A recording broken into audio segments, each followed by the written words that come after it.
Coach to open it up with an opening statement, then we'll turn it over to questions and ask for the mic. Coach. Sure. We lost a game, I think, on second shots, especially in the second half. I thought we forced them into tough situations, and every time they got that second shot in the last 10 minutes, they seemed to put it back in. It was a backbreaker, and we weren't able to recover from that.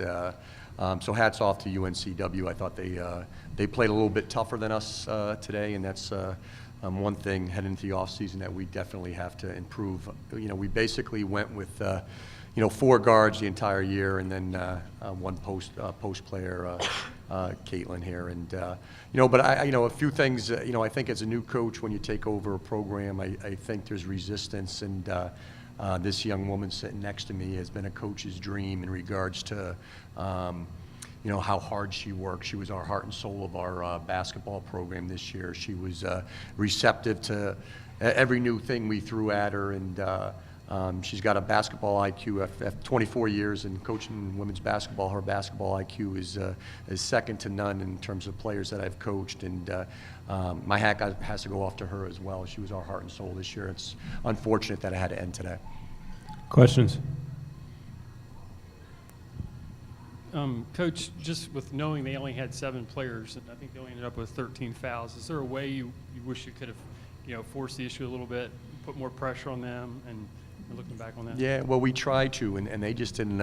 Their guards are very athletic and very quick, and Atkins, I thought, did a terrific job against our pressure, our 22. That she kind of sliced and diced down the middle, and we didn't make that good adjustment to stop the ball. And she put a lot of pressure on our defense, and that's why we sat back in a 2 zone for pretty much the whole entire second half. And then when we came out to try to press again, they got quick baskets again against us. So. It's I know they only have 7 players, and we're only playing really seven deep as well. Caitlin and Jasmine basically don't come out of the game for us, and they haven't probably the last 31 games. So we need them on the floor as much as they need their players on the floor. And but we did try to pressure them a little bit, but my hats go off to them. They did a terrific job in terms of handling our pressure.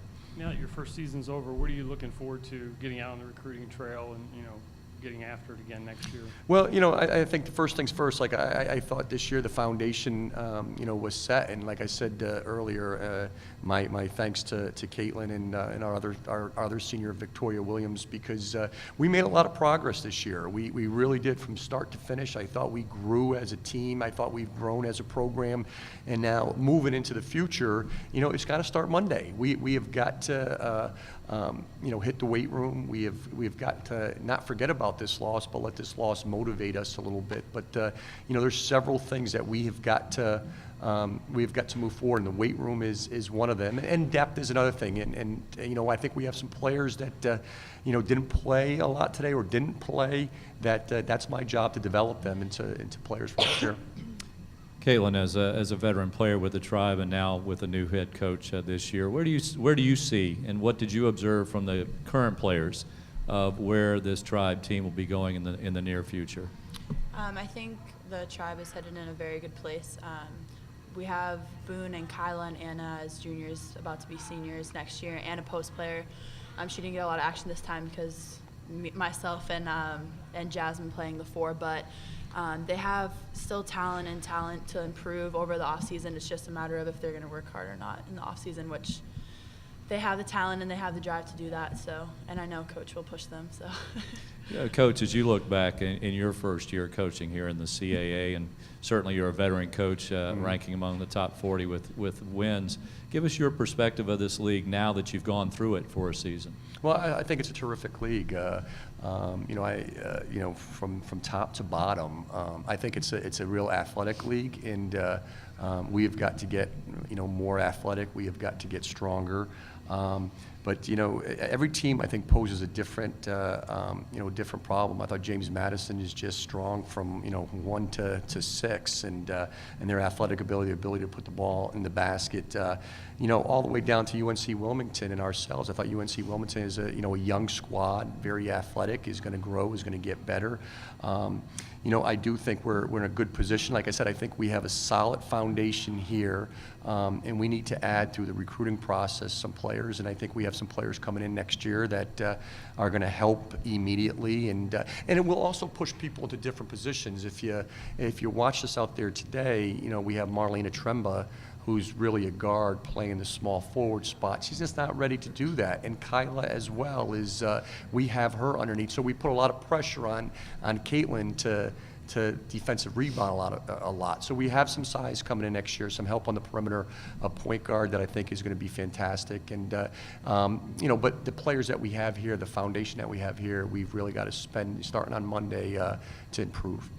How much did we actually see of the Ed Swanson style of basketball, given that certainly you get a nice player like Caitlin that you can work with, but Yeah. given what you did inherit, what did we see and what will we see from Ed Swanson as far as a basketball coach? Yeah, I made a decision early on. When I first saw the personnel and where we were and where we're at right now, I started thinking to myself, should I play a different style? Should I move in a different direction? And we probably early on would have been better off. We lost a lot of tough games. We didn't have a feel for the motion offense. We didn't really have a feel for the 22. But I made a commitment with my staff to say I'm gonna get that round peg and fit it into that square hole. And we kept fighting, kept pushing, and the team, really responded to that. And especially this last month. This loss is tough, but this last month has been, very encouraging to how we played and how many tight games, a lot of games like there were here, there was today.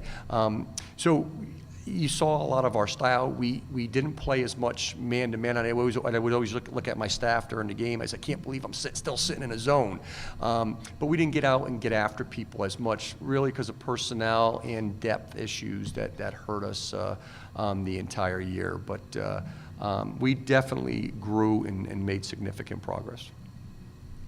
Caitlin, two quick things. You guys did a pretty good job on Atkins early in the second half, and then she kind of came alive there towards the end.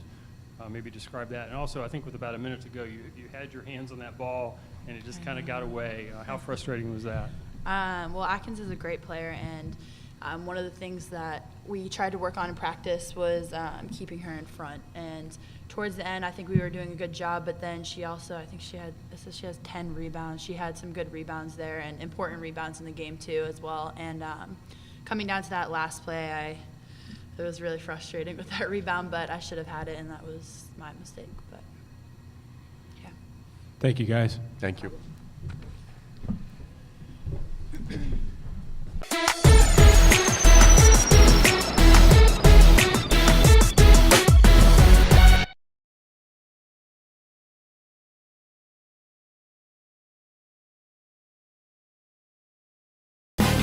From day one, our mission has been March.